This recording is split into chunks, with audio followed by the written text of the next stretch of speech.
நம்மளுடைய இந்த அரசியல் பயணத்தில் மிக மிக மிக முக்கியமான ஒரு காலகட்டத்தில் நாம் இருக்கிறோம். நான் ஏன் இதை இவ்வளோ அழுத்தமாக சொல்கிறேன் அப்படின்னா,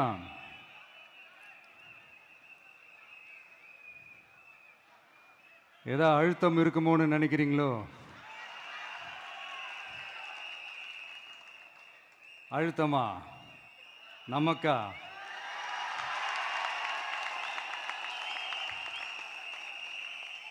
இந்த அழுத்தத்துக்கெல்லாம் அடங்கி போற ஆளா இந்த ஆளு? இந்த மூஞ்சா பார்த்தா அப்படியா தெரியுது உங்களுக்கு?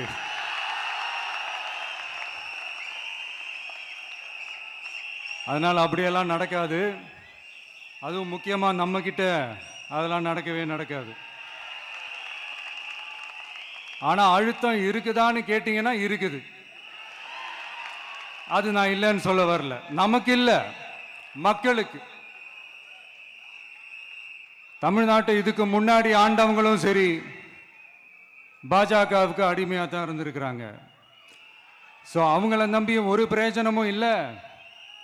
இப்போ ஆண்டுகிட்டு இருக்கிற இந்த திமுக அரசாச்சும் நமக்கு ஏதாவது செய்வாங்கன்னு பார்த்தா இவங்களும் அவங்கள மாதிரியே தான். இன்னும் சொல்ல போனால் ஒரு படி மேலே, இன்னும் மோசம். அவங்களாச்சும் நேரடியாக சரண்டர் ஆகி இருப்பாங்க, இவங்க மறைமுகமாக சரண்டர் ஆகி இருக்கிறாங்க. அவ்வளோதான் வித்தியாசம்.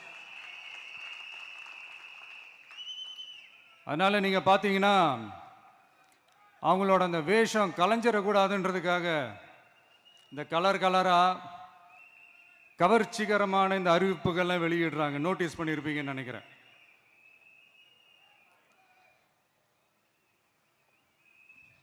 அதனால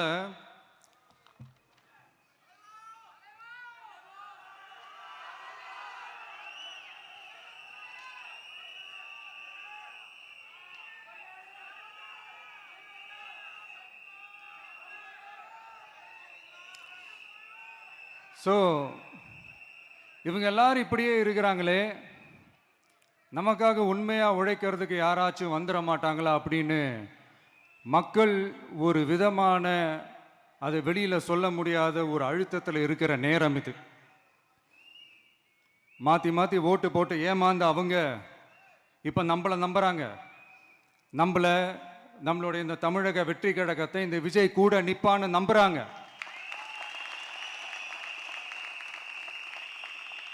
நம்மளை நம்புறவங்களுக்காக நாம நம்பிக்கையோடு இருக்கணும்ல.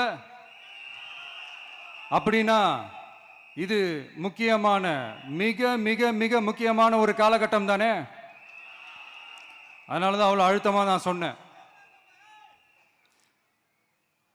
இந்த தேர்தல், இந்த கூட்டணி, இதெல்லாம் பத்தி நிறைய இந்த ஹேஷியங்கள் ஜோஷியங்கள் எல்லாம் நடந்துகிட்டு இருக்கு இல்லையா?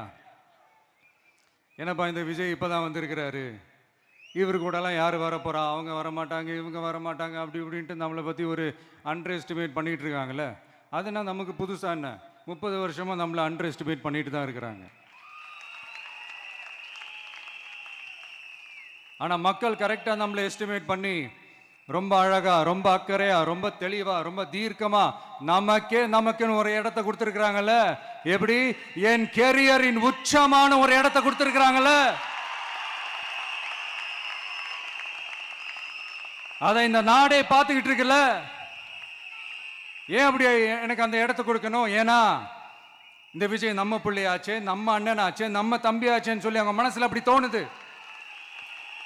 அதனாலதான் நமக்கு அப்படி ஒரு இடத்த கொடுத்து உள்ளன்போடு அள்ளி நம்மளை அரவணைச்சிக்கிட்டு இருக்கிறாங்க. அப்படி நம்மளை நம்புறவங்களுக்காக நாம உழைக்கிறதே அது ஒரு பழக்கமாகி இப்ப அதுவே என்னுடைய ஒரு ஒரிஜினல் கேரக்டராகவே மாறிடுச்சு. இத்தனை வருஷமா இருக்கிற அந்த உழைக்கிற குணம் அது எப்படி மாறும்? அதெல்லாம் மாறவே மாறாது. அரசியலுக்கு வந்ததுக்கு அப்புறமும் சரி, ஆட்சி அதிகாரத்துக்கு வந்ததுக்கு அப்புறமும் சரி, ஒன்னே ஒன்று சொல்ற, எழுதி வச்சுக்கோங்க. இதுக்கு முன்னாடி இருந்தவங்க மாதிரியோ இல்லை இப்போ இருக்கிறவங்க மாதிரியோ ஊழல் செய்யவே மாட்டான்.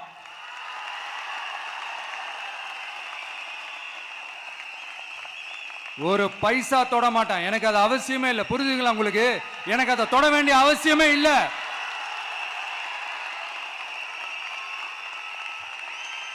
ஒரு துளி ஊழல் கரை கூட படியவே படியாது, படியவும் விட மாட்டான். நீங்க கேட்கலாம், இது என்ன சினிமாவா, இதன முதல்வன் படமா, ஒரே நாள்ல வந்து இவர் எல்லாத்தையும் கிளீன் பண்ணிடுவாரான்னு நீங்க கேட்கலாம். ஓகே, பிராக்டிகலா அது பாசிபிள் இல்லதான், but it is a process, right? It is a process. இப்படி எதுக்குமே ஆசைப்படாத ஒருத்தன் அரசியலுக்கு வரான் அப்படின்னா, அவன் கண்ணு முன்னாடி ஏதாவது ஒரு தப்பு நடக்குது அப்படின்னா, அவன் கண்ணு முன்னாடி ஏதாவது இந்த மாதிரி ஒரு ஊழல் நடக்குது அப்படின்னா, அதை பார்த்துக்கிட்டு அவன் சும்மா இருப்பான்னு நினைக்கிறீங்க?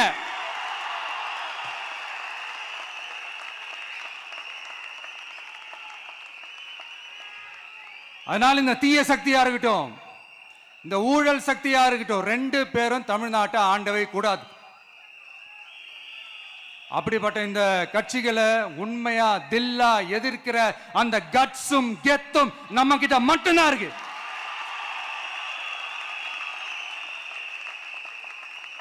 அதனால நீங்க என்ன சூழ்ச்சி நம்ம மேல பண்ணாலும், என்ன அழுத்தம் நீங்க கொடுத்தாலும், இந்த அடங்கி போறதுக்கோ, இந்த அண்டி பொழைக்கிறதுக்கோ, இல்ல இந்த அடிமையா இருக்கிறதுக்கால நாம அரசியலுக்கு வரல. என் மண்ணுக்கும் மக்களுக்கும் யார் என்ன தீங்கு செஞ்சாலும் அதை எதிர்த்து அவங்க கிட்ட இருந்து நம்ம மக்களை பாதுகாக்கிறதுக்காக தான் நம்ம அரசியலுக்கே வந்திருக்கிறோம். அண்ட் முக்கியமா தோழர்களே, மக்களுக்கு என் மேல மட்டும் நம்பிக்கை இருந்தா அது பத்தாது. என் கூட டிராவல் பண்ற என்னோட எல்லா தோழர்கள்கிட்ட அந்த நம்பிக்கை வரணும்.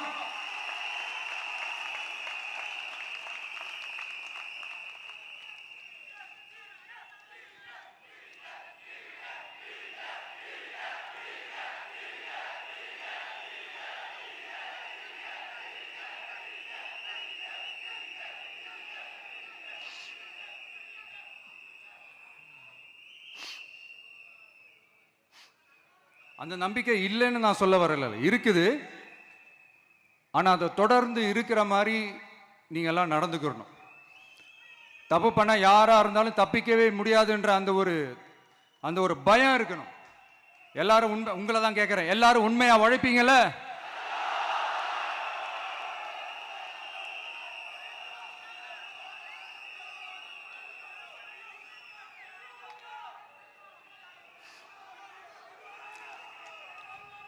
யாருக்காகவும் எதுக்காகவும் நம்மளோட அரசியல்ல காம்ப்ரமைஸ் பண்ணிக்கவே கூடாது, செய்வீங்கல்ல?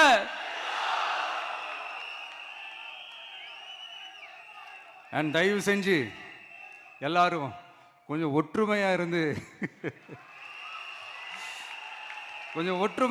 சேர்ந்து உழைச்சி ஜெயிப்பீங்கல்ல? சரி, நமக்காக நம்ம மக்கள் கண்டிப்பா ஓட்டு போட்டு ஜெயிக்க வைப்பாங்க, அதுல எந்த மாற்று கருத்துமே கிடையாது. அப்படி ஜெயிக்கிறதுக்காக நாம் என்ன செய்ய போறோம்? மக்களிடம்னு செல்னு அறிஞர் அண்ணா அவர்கள் சொன்னதை ரொம்ப டீப்பாக சின்சியராக அடாப்ட் பண்ணுறதோட மட்டும் இல்லாமல் நம்மளோட அரசியலில் அதை செயல்படுத்தணும். அதுதான் முக்கியம். ஏன்னா இப்போ அரசியல் இருக்கிறவங்க அண்ணாவை மறந்துட்டாங்க. அண்ணா ஆரம்பித்த கட்சியும் அண்ணாவை மறந்து சுயநலமாக மாதிரி பல வருஷம் ஆச்சு. அண்ணா பேரில் இருக்கிற கட்சியும் அவரை மறந்து பல வருஷம் ஆச்சு. ஆனால் நாம அவரை மறந்துடக்கூடாது. மக்கள்கிட்ட போகணும், மக்களோட மக்களாகவே இருக்கணும், மக்களுக்காகவே இருக்கணும். அதுக்காக நாம் என்ன செய்ய போகிறோம், என்னெல்லாம் செய்ய போகிறோம், அதுக்காக தான் இந்த மீட்டிங். ஆரம்பிக்கலாமா? இந்த ரெண்டு கட்சிகள், ஆண்டு கட்சியா இருக்கட்டும், இப்போ ஆள்ற கட்சியா இருக்கட்டும், அவங்கள பொறுத்த வரைக்கும் பூத்துனா என்ன தெரியும்ல? அவங்கள பொறுத்த வரைக்கும் பூத்துனா கள்ள ஓட்டு போடுற இடம். ஆனா நமக்கு, நம்ம டிவிகேவுக்கு அது ஒரு ஜனநாயக கூடம். அங்க ஜனநாயகம் திருடுறாம நம்ம பார்த்துக்கிறணும். ஒவ்வொரு ஓட்டையும் நம்ம பாதுகாக்கணும். எப்படி பாதுகாக்கிறது? ஒவ்வொரு வீட்டில் இருக்கிற ஒவ்வொரு ஓட்டும் நமக்கு தானே ஃபர்ஸ்ட் கன்ஃபார்ம் பண்ணுங்க. எனக்கு தெரிஞ்சு தமிழ்நாட்டில் ஒரு 2.25 கோடி ரேஷன் கார்டுகள் இருக்கும்னு நினைக்கிறேன். அவங்க எல்லாரும் வேற வேற எந்தெந்த கட்சியில் இருந்தாலும் கட்சி வேறுபாடு எல்லாத்தையும் தாண்டி இந்த விஜய் அவங்க வீட்டில் ஒருத்தனா வாழ்ந்துட்டு இருக்கிறான். அவங்க குடும்பத்தில் ஒருத்தனா பார்த்துக்கிட்டு இருக்கிறாங்க. அதனால இந்த கட்சி கிட்சி எல்லாத்தையும் தாண்டி இந்த விஜய் கூட நிக்கணும்னு முடிவு பண்ணிட்டாங்க. அதனால அப்படி முடிவு பண்ண அவங்கள பாதுகாப்பா பூத்துக்கு கூட்டிட்டு வாங்க. நம்மளோட இந்த விசில் சின்னத்துக்கு ஓட்டு போட வைங்க.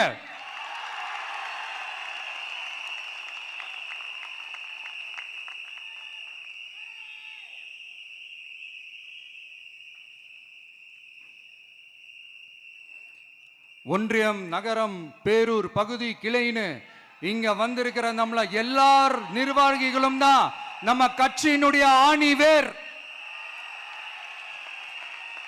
நீங்க எல்லாரும் சுதந்திரமா செயல்படணும், சுதந்திரமா செயல்பட விடணும்.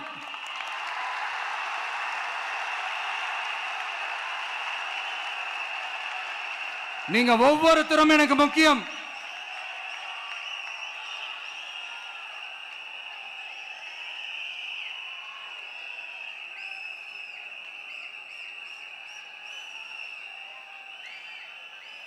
நீங்க தான் நம்மளுடைய இந்த பிஎல்ஏஸ் பூத் லெவல் ஏஜென்ட்ஸோட களத்துல நின்று வேலை பார்க்க போற ஃப்ரண்ட் லைன் வாரியர்ஸ்.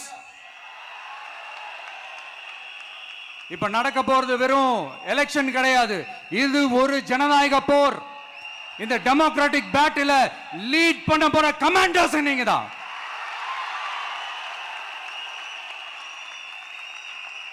நான் ஏன் இது எவ்வளவு ஸ்ட்ரெஸ் பண்ணி சொல்றேன் அப்படின்னா, இந்த தீய சக்தி எப்படி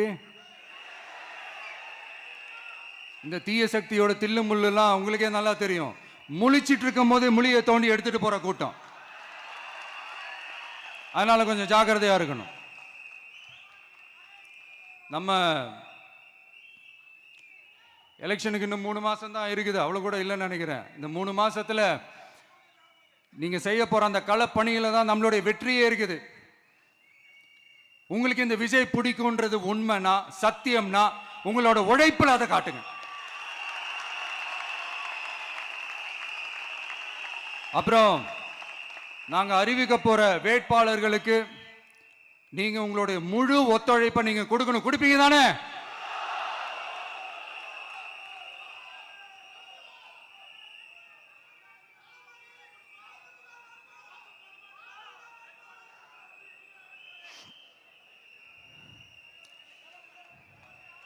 உங்க எல்லாரையும்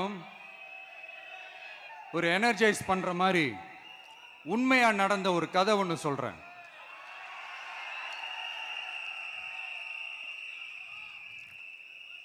சொந்த நாட்டையே ஒரு கூட்டம் அபகரிக்குது. சொந்த நாட்டிலேயே இருக்க முடியாத அளவுக்கு ஒரு நெருக்கடி ஏற்படுது. ஸோ வேற வழி இல்லாமல் அந்த நாட்டை விட்டே வெளியே போய் வேற ஒரு இடத்துக்கு போய் காடு மலை அப்படி இப்படின்னு சுற்றி மறைஞ்சு வாழ வேண்டிய ஒரு சூழ்நிலை ஏற்படுது.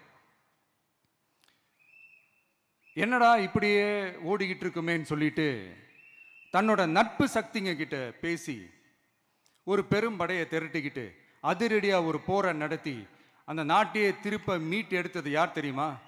நம்ம கொள்கை தலைவர்களை ஒருத்தரான ராணி வேலு நாச்சியார் அவர்கள் தான்.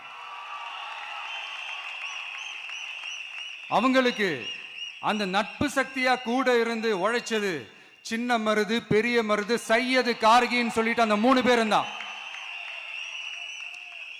ஆங்கிலேயர் படை, ஆற்காட்டு படை மாதிரி அந்த 2 பெரும் படையை அடிச்சு துவம்சம் பண்ணிட்டு அந்த நாட்டையை திருப்பி மீட்டு எடுத்தது வேலு நாச்சியார். அன்னைக்கு இருந்த ஆங்கிலேயர் படை, ஆற்காட்டு படை மாதிரி இன்னைக்கு என்னென்ன படை இருக்குதுன்னு உங்க எல்லாருக்குமே நல்லா தெரியும். அதனால அந்த 2 படை மட்டும் இல்ல, இன்னும் எத்தனை படை வந்தாலும் எதிர்த்து நின்று ஃபேஸ் பண்றதுக்கு ஒரு நல்ல தலைமையும் இத்தனை சக்திகள் என் கூட இருக்கும் போது, இத்தனை சின்ன மருது, இத்தனை பெரிய மருது, இத்தனை சையது கார்கிகள் என் கூட இருக்கும் போது நம்ம நாட்டை நம்மளால மீட்டெடுக்க முடியாதான்னு?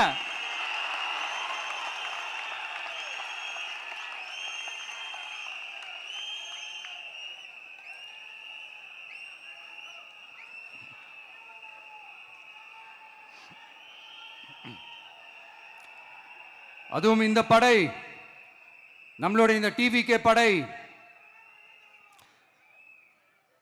நட்பு சக்தி இருந்தாலும் இல்லைனாலும் தனியாவும் நின்று கெத்தா ஜெயிக்கிற அளவுக்கு ஒரு மிகப்பெரிய படை. அதுலயும் ரொம்ப முக்கியமா இன்னைக்கு இந்த கூட்டத்துக்கு வரலனாலும் நான் அந்த போர்ல நடந்த அந்த கதை மாதிரி கட்ஸான குயில்கள் நிறைந்த பெண்கள் படையும் நம்மளோட இருக்கிறாங்க. அந்த பெண்கள் படையை பார்த்துதான் அரசியல் அரங்கமே அதிர்ந்து போயிருக்குது. அதனால எல்லாரும் ஒரு நிமிஷம் எனக்காக எந்திரிச்சு நில்லுங்களேன் ப்ளீஸ். நான் சொல்றதை கொஞ்சம் ரிப்பீட் பண்ணுங்க. இந்த 2026 சட்டமன்ற தேர்தல்ல நாம எல்லாரும் உண்மையாக உழைப்போம், சத்தியமாக உழைப்போம், உறுதியாக உழைப்போம், ஒற்றுமையாக உழைப்போம்.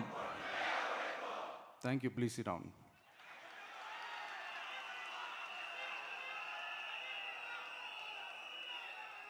உங்களோட இந்த வார்த்தையை நான் மனப்பூர்வமா நம்புறேன். நான் ஏற்கனவே சொன்ன மாதிரி இந்த வரப்போற தேர்தல் இதுவரைக்கும் தமிழ்நாடு பார்த்திராத ஒரு வித்தியாசமான தேர்தல். நம்மளுடைய படை வரிசையும் அப்படிதான், ஒரு பவர் பேக்ட் ஃபோர்ஸ். இவ்வளவு நாள் இதை நாம மட்டும்தான் சொல்லிக்கிட்டு இருந்தோம். இப்ப கொஞ்சம் கொஞ்சமா அதை வெளியில சொல்ல ஆரம்பிக்கிறாங்க. என்னடா இந்த விஜய் கூட இருக்கிற ஃபோர்ஸை பார்த்தா சாதாரண ஃபோர்ஸ் மாதிரி தெரியல, மிலிட்ரியோட பெரிய ஃபோர்ஸா இருக்குது, வரப்போற எலெக்ஷனை கணிக்கவே முடியல, அப்படி இப்படின்னு சில குரல்கள்லாம் கேட்க ஆரம்பிக்குது. கணிக்கவே முடியலன்னு அவங்க வேணா சொல்லலாம், ஆனா மக்கள் ஆல்ரெடி கணிச்சு முடிச்சுட்டாங்க.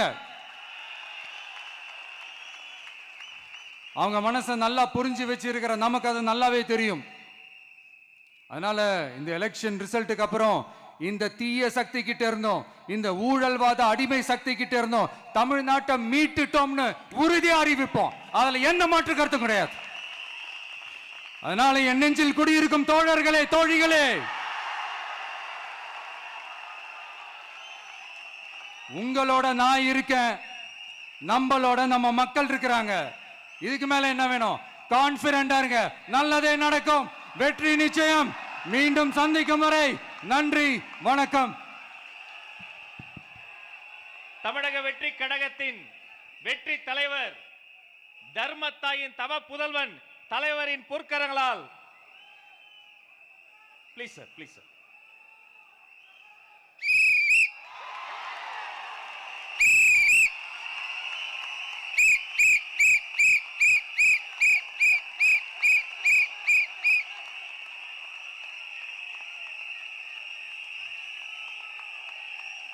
நம்ம சின்னம் உங்கள் சின்னம், நம்மளுடைய வெற்றி சின்னம் விசில்.